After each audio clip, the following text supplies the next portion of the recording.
कर दिखाने का मौका जब तुझको किस्मत देती है, गिनती के तैयारी के दिन तुझको मोहलत देती है, मांगती है बदले में तुझसे हर बूंद पसीना, पर मुनाफा ये जान ले बेहद देती है।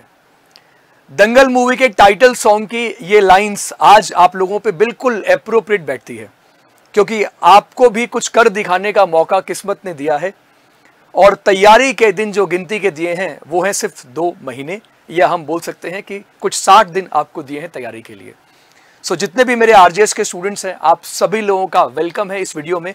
और इस वीडियो में हम यही डिस्कस करने वाले हैं कि जो हमें गिनती के दिन मिले हैं, जो हमें टाइम मिला है, इस टाइम में हमें आरजेएस की प्रिपरेशन को कैसे इफेक्टिवली करना है, कैसे अपनी परफॉर्मेंस को इन्हांस करना है, कैसे इस तरीके से अपने आप को प्रिपेयर करना है कि आने वाले आरजेएस के एग्जाम्स में आपको ये ना सोचना पड़े कि आपके कितने मार्क्स आएंगे, बल्कि आप इस चीज के लिए कॉन्फिडेंट रहें कि आपका सिलेक्शन पक्का होने वाला है।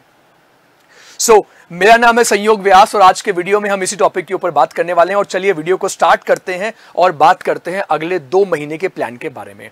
तो सबसे पहले यहाँ पे जो हम तैयारी जीत की करने वाले हैं, उस तैयारी जीत की इंप्लीमेंट करने के लिए 4 चीजें यहाँ पे काफी इंपॉर्टेंट है। तो ये जो सर्कल आप देख रहे हैं, इस सर्कल में मैं आपको बताना चाहूंगा कि preparation, strategy, execution and practice, इन्हीं 4 चीजों का गेम है। इन्हीं 4 चीजों का गेम है आपका आने वाला आरजेएस के एग्जाम का रिजल्ट। ये इन्हीं के ऊपर डिपेंड करता है। तो सबसे पहली जो प्रिपरेशन है कि आपने इनिशियल प्रिपरेशन, इनिशियल तैयारी आपने अब तक कैसी की है, अब तक आपने कौन कौन सा कंटेंट आपके पास में अवेलेबल है, आप लोगों ने किस तरीके से अपने कंटेंट को प्लान किया है। दूसरा, अब अगले 60 दिनों के लिए आपकी क्या रणनीति है, अगले 60 डेज के लिए आपकी क्या स्ट्रैटेजी है।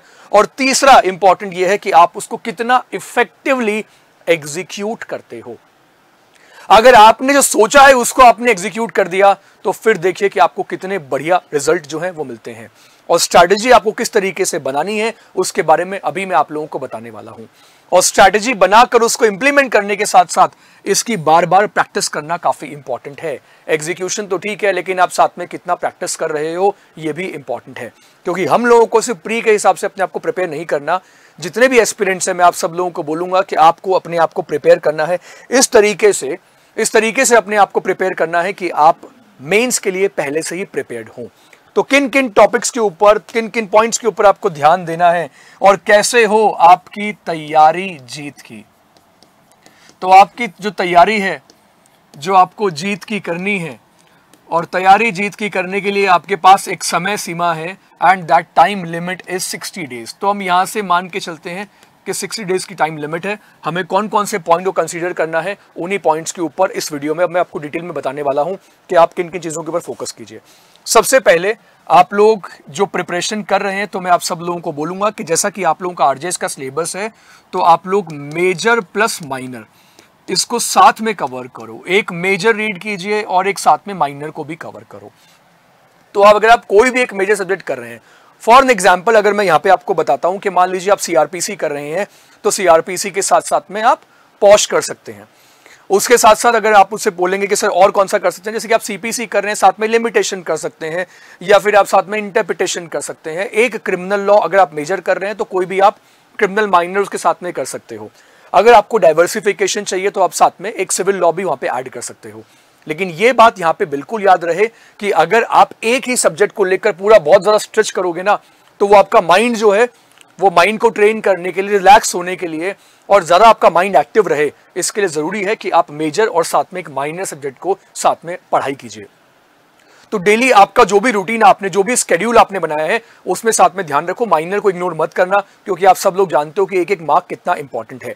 सो मेजर माइनर आप लोगों को करना है। उसके साथ में सेकंड जो कि बहुत इंपॉर्टेंट है वो ये है कि आपको पता है कि आरजेएस में बेराट काफी इंपॉर्टेंट रोल प्ले करता है। तो प्लीज बेराट को बार बार रीड करो, बेराट के ऊपर अपनी एक्सपर्टीज को डेवलप कीजिए। बेराट को बार बार रीड करो, क्योंकि उसमें से क्वेश्चन बनेगा। क्वेश्चंस कॉन्सेप्चुअल भी आते हैं, क्योंकि हाईकोर्ट एग्जाम कंडक्ट करवाएगा तो ऑब्वियसली क्वेश्चंस जो हैं वो कॉन्सेप्चुअल भी आएंगे। लेकिन आप लोगों को ये बात ध्यान में रखनी है कि जो भी सब्जेक्ट आप रीड कर रहे हो, उस सब्जेक्ट का बेराट आपके सामने हो, उसको बार बार आप रीड करेंगे। उसका फायदा क्या होगा कि मेंस में जब आप आंसर राइटिंग करोगे तो मेंस में आपकी आंसर राइटिंग में जो बेराट की लैंग्वेज है वो अपने आप आपके आंसर्स में दिखेगी। और इसीलिए यहां पे मैं आप लोगों को बोल रहा हूं कि बेराट पे ध्यान देना। तीसरा जो यहाँ पे इंपॉर्टेंट है that is Hindi plus English. Hindi English के लिए काफी स्टूडेंट्स इन सब्जेक्ट्स को इग्नोर करते हैं, इसके लिए आप लोगों ने क्या प्लान किया है जरा सोच के देखिए। हिंदी इंग्लिश को डेली एटलीस्ट 1 घंटा हिंदी इंग्लिश को भी दीजिए। इसको लास्ट में मत डाल देना कि इसको लास्ट में करेंगे। माइनर और हिंदी इंग्लिश ये दोनों ऐसे सब्जेक्ट्स हैं जो कि equal respect, equal time deserve करते हैं।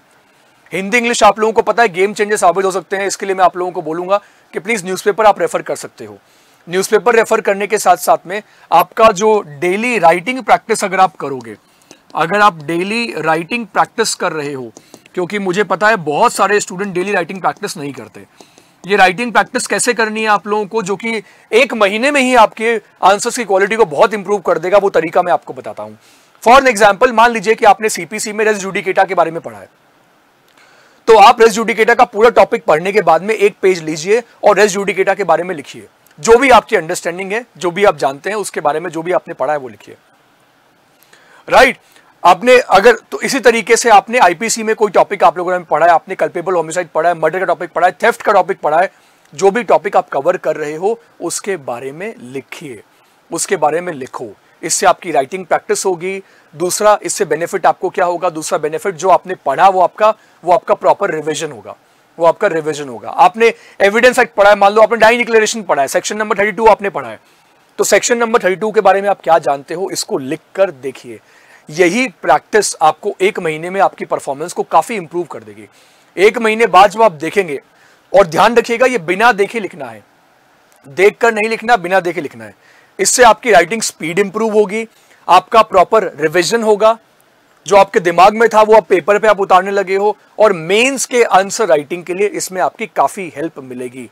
और आपकी राइटिंग, हैंडराइटिंग, राइट आपकी हैंडराइटिंग और आप क्या लिख रहे हो, कैसे लिख रहे हो, वो सब इंप्रूव होगा। तो आप अपने स्केड्यूल में, अगर आपने अपने रूटीन में, दिनचर्या में अगर इसको अभी तक शामिल नहीं किया है तो इसको शामिल कीजिए, इसको शामिल कीजिए। ये वेट मत करो कि पहले प्री का रिजल्ट आएगा और मैं अभी अपने प्री का स्कोर चेक करूंगा, कट ऑफ में देखूंगा, उसके बाद मेंस के ऊपर फोकस करूंगा। ऐसी गलती मत करना। ऐसी गलती करोगे तो हो सकता है कि प्री क्वालिफाई कर लो लेकिन फिर मेन में प्रॉब्लम आए, क्योंकि मेंस की प्रिपरेशन भी अभी से ही होनी चाहिए आप लोगों की, राइट। और इसलिए मैं साथ साथ में कहता हूं कि डेली राइटिंग प्रैक्टिस के साथ में आपको क्या करना है, जो आरजेएस के अभी पास्ट ईयर क्वेश्चंस हैं, आप पास्ट ईयर क्वेश्चंस को रेफर करो। यहां पे मैं आपकी एक आइडिया आपको बताना चाहूंगा कि आप पास्ट ईयर अगर क्वेश्चंस कर रहे हो तो मार्केट में कई ऐसी बुक्स जो है अवेलेबल हैं जो जिसमें चैप्टर वाइज एमसीक्यूज होते हैं। तो जिनमें chapter wise, topic wise MCQs हैं, ऐसी बुक आप मार्केट से ले सकते हो। तो जो टॉपिक आपने किया है फिर उसी टॉपिक के क्वेश्चंस करो, उसी टॉपिक के क्वेश्चंस करो, इससे आपको काफी हेल्प मिलेगी। मेरी बात आप समझ रहे हैं, जैसे कि आपने एविडेंस पढ़ा है या आपने सीपीसी, सीआरपीसी, आईपीसी, कोई भी मेजर लॉ आपने पढ़ा है, अगर आप उसको टॉपिक को करने के बाद, एक टॉपिक कंप्लीट करने के बाद अगर आप उसी टॉपिक के पीवाईक्यूज या मैं बोल सकता हूं कि अगर आपने उसके एमसीक्यूज कर लिए, मल्टीपल चॉइस क्वेश्चंस कर लिए, तो आपके दोनों चीजें हो गई है और आपने उसी को लिख कर देख लिया। ये आपने तीन तरीके से अपने आप को प्रिपेयर कर लिया। आपने पढ़ के भी देखा, आपने उसके पास्ट ईयर के क्वेश्चंस भी कर लिए, मल्टीपल चॉइस क्वेश्चंस भी कर लिए, आपने जो आरजेएस में आए हैं उसका भी आपको आइडिया मिल गया, और आपने उसके ऊपर एक शॉर्ट नोट, डिस्क्रिप्शन, जो भी आपको उस टॉपिक के बारे में आता है वो आपने लिख दिया। जैसे कि मैंने अभी एग्जांपल लिया कि आप डाइंग डिक्लेरेशन के बारे में आप लिख रहे हैं, तो सेक्शन नंबर 32 एविडेंस एक्ट का है, तो उसके ऊपर आप एमसीक्यूज कर लो, उसके ऊपर आप क्वेश्चंस कर लो, एमसीक्यूज कर लो, आंसर लिख कर देखो, राइट। एडमिशन कन्फेशन के ऊपर क्वेश्चन है तो आप उसके एमसीक्यूज भी कीजिए और उसी के साथ में उसको लिखकर भी देखिए, और फिर देखिए कि आपका दिमाग जो है वो कितनी स्पीड से दौड़ने लगेगा। आपको अभी सिंपली क्या करना है, अपने एफर्ट्स को मल्टीप्लाई करना है। मैं आप सब लोगों को बता रहा हूं कि आपका जो पढ़ने का टाइम है उसको बढ़ाइए, लेकिन उसको एक दिन में पुश मत करना, ये मैं आप सब लोगों को बता देता हूं। अपने पढ़ने के टाइम को, जो आपका रूटीन का टाइम टेबल है, इसको एक दिन में अगर पुश करेंगे तो फिर आप बहुत जल्दी, है ना, आपको बहुत जल्दी ऐसा लगेगा कि ये मैं क्या कर रहा हूं। आपको स्ट्रेस नहीं होना चाहिए, तो अपने टाइम को भी थोड़ा धीरे धीरे बढ़ाइए। आप अपनी स्पीड को एक तरीके से इंप्रूव कीजिए और अपने आप को इस तरीके से मेंटली प्रिपेयर कीजिए कि आपको एग्जॉस्ट ना हो जाए, ये बात ध्यान रखिएगा, है ना। बड़े प्यार से हमें इस लड़ाई को लड़ना है, लेकिन अपने आप को एग्जॉस्ट भी नहीं करना। और आप एग्जॉस्ट ना हो, इसके लिए कुछ मैं आप लोगों को टिप्स देना चाहूंगा कि अपनी हेल्थ का भी पूरा ध्यान रखिएगा। इस 2 महीने के अंदर मैं आप सब लोगों को बोलूंगा, सुबह जल्दी उठिएगा, मेडिटेशन कीजिएगा। रात को अगर आप लेट तक पढ़ते हैं तो अलग बात है, लेकिन सुबह जल्दी उठ के पढ़ेंगे तो ज़रा आपका माइंड जो है वो फ्रेश रहेगा। मेडिटेशन कीजिएगा, ठीक है। अगर आप पूजा पाठ करते हैं तो पूजा पाठ कीजिएगा, और इसके साथ साथ में अपने आप को पूरी तरीके से हाइड्रेटेड रखिएगा, क्योंकि हमारे लिए अभी एक ये भी बड़ा इंपॉर्टेंट है कि अगले 2 महीने हमारी तबीयत जो है ना, हमारी हेल्थ पूरी तरीके से ठीक रहे। तो बाकी जितने भी डिस्ट्रैक्शन है प्लीज उनको साइड में कर दीजिए।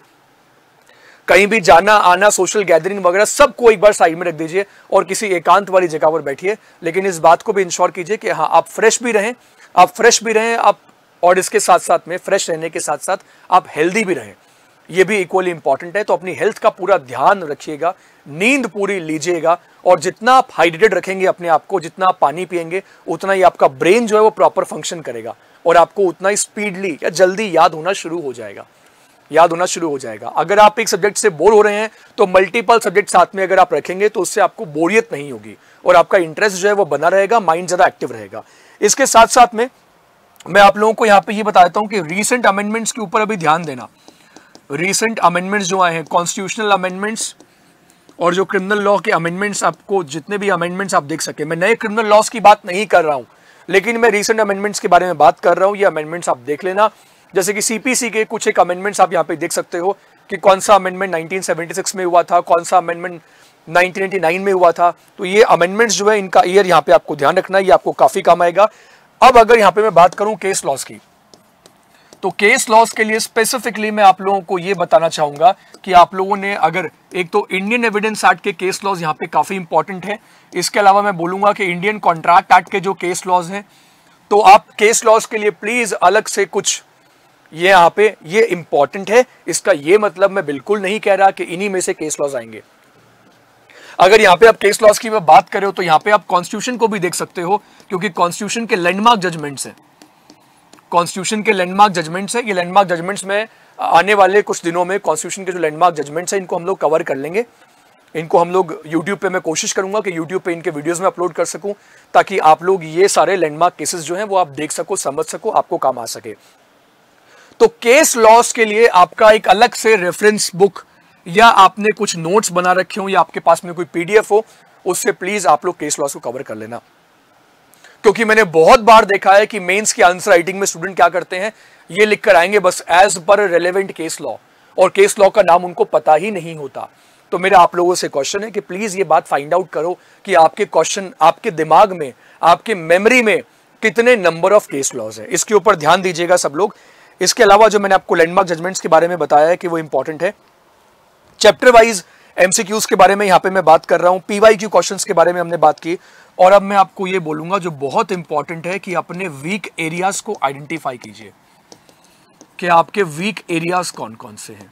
आइडेंटिफाई योर वीक एरियाज, कौन कौन से ऐसे सब्जेक्ट है। इसके लिए चाहे आप 2-3 घंटे आप ले लो, कोई प्रॉब्लम नहीं है, लेकिन 2-3 घंटे ज्यादा टाइम मत लेना, टाइम इसमें वेस्ट मत करना। और एक पेपर पे प्लीज आप लिखिए कि किस किस सब्जेक्ट का कौन कौन सा टॉपिक ऐसा है, या कौन सा ऐसा एक्ट है जो आपको बिल्कुल नहीं आता, या आता है या नहीं आता। तो इसके लिए मैं आपको बोलूंगा कि वीक एरियाज को आइडेंटिफाई करने के लिए आप इसको A-B-C कैटेगरी में डिवाइड कर लीजिए। A-B-C इन 3 कैटेगरीज में डिवाइड कर लो आप सब्जेक्ट्स को, पूरे सिलेबस को इन 3 कैटेगरीज में डिवाइड करो। वो सब्जेक्ट जो आपको बिल्कुल भी नहीं आता उसको A में रख दो, जो आपको थोड़ा आता है उसको B में, ठीक है, और जो आपको बहुत अच्छा आता है उसको ऐसे C कैटेगरी।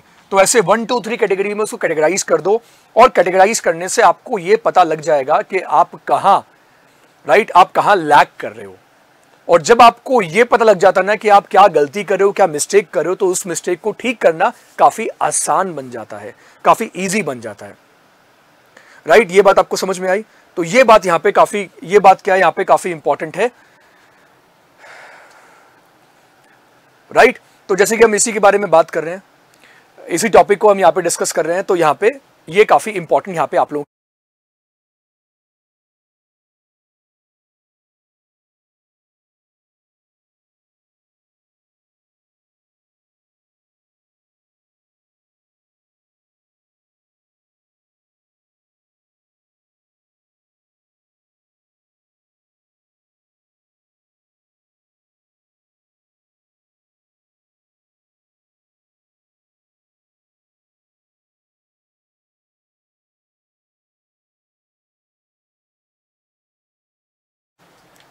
सो जो वीक एरियाज हैं, वो वीक एरियाज को आप कैसे आइडेंटिफाई करोगे?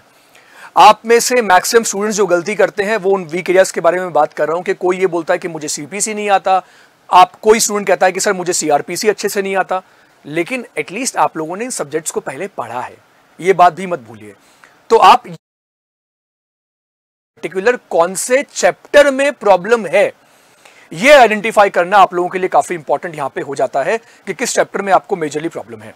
अगर आपको ये पता लग गया कि आपको स्पेसिफिकली इस चैप्टर में प्रॉब्लम है, तो आप उन चैप्टर्स को फिर लिखिए। उन चैप्टर्स को फिर लिखने के बाद में आपको क्या करना है, उसके बाद वहां आपको समझ में आ गया कि यहां मुझे हेल्प की जरूरत है, यहां मुझे हेल्प की जरूरत है। अगर मैं आपको बहुत कॉमन मिस्टेक्स यहां पे जो बताऊं जो स्टूडेंट्स करते हैं, जो 5 बड़ी मिस्टेक्स करते हैं ना, अगर मैं उन 5 बड़ी मिस्टेक्स के बारे में बात करूं तो वो मिस्टेक कौन सी होती है? वो मिस्टेक होती है नंबर 1 कि राइटिंग प्रैक्टिस को पूरी तरीके से अवॉइड करते हैं। राइटिंग प्रैक्टिस करना ही नहीं चाहते, लगता है कि हाँ बस हम पढ़ के जाएंगे और जब एग्जाम में आएगा तो हम आंसर लिख देंगे। अरे ये बात आप समझो कि ग्रेटेस्ट जो प्लेयर है ना, विराट कोहली, सचिन तेंदुलकर, इतने जो महान खिलाड़ी हैं, वो भी मैच से पहले नेट प्रैक्टिस करते हैं और आप लोगों को भी नेट प्रैक्टिस करनी है। वो नेट प्रैक्टिस करना आप लोगों के लिए काफी इंपॉर्टेंट, काफी इंटीरियल है, काफी इंपॉर्टेंट है। इसके ऊपर इस बात को आप समझिए। और एक बात यहां पे मैं आप सब लोगों को और बता देना चाहूंगा कि कुछ लोग यहां पे कुछ गलतफहमी में रहते हैं, वो गलतफहमी भी मैं दूर करनी बड़ी जरूरी है। वो क्या गलतफहमी होती है हमें कि एक बात आप जरा सोच के देखिए कि पिछले 10-12 सालों में जो जुडिशरी के एग्जाम्स हुए हैं, उनका लेवल धीरे धीरे इंक्रीज हुआ है। अब स्टूडेंट स्मार्ट हुए हैं, अब स्टूडेंट पहले ज्यादा स्मार्ट हुए हैं, तो एग्जाम कंडक्ट करवाने वाले भी उनसे ज्यादा स्मार्ट हो गए हैं। ये बात मैं क्यों कह रहा हूं? क्योंकि अगर आप ये सोच रहे हो कि एमसीक्यूज कर लिए, तो वो एमसीक्यूज डायरेक्ट नहीं आते हमेशा, वो कॉन्सेप्चुअल भी आते हैं, लेकिन हाँ प्रैक्टिस करने से हमें हेल्प मिलती है। तो ये बात आप समझो कि आपके कॉन्सेप्ट कितने स्ट्रांग है। एमसीक्यूज की प्रैक्टिस कर लोगे, लेकिन एमसीक्यूज की प्रैक्टिस करने के बाद में स्टूडेंट एक बैलेंस क्रिएट नहीं कर पाते, and creating balance is utmost important. Students क्या करते हैं, बोलते हैं ठीक है सर लॉ में मैंने बहुत अच्छा परफॉर्म किया, बट हिंदी इंग्लिश में मैंने अच्छा परफॉर्म नहीं किया और इसी की वजह से कट ऑफ में रह गया। तो अगर आप ये चाहते हो ना कि हिंदी इंग्लिश से आपका प्री में प्रॉब्लम ना हो, तो प्लीज न्यूज़पेपर दिन में एक बार न्यूज़पेपर जरूर रेफर करना, न्यूज़पेपर रीड करना, और न्यूज़पेपर रीड करने के साथ साथ आप उसकी राइटिंग प्रैक्टिस जो है उसके ऊपर काम करना है। अगर आपको फिर भी लगता है कि आपको यहाँ पे गाइडेंस की जरूरत है, मोटिवेशन की जरूरत है और हैंड होल्डिंग की जरूरत है आपको अपनी प्रिपरेशन में, तो यहां पे मैं इंट्रोड्यूस करना चाहूंगा उत्कर्ष के आरजेएस बैच को। तो उत्कर्ष का ये जो आरजेएस का 2024 का बैच है, it is going to start from 12 April.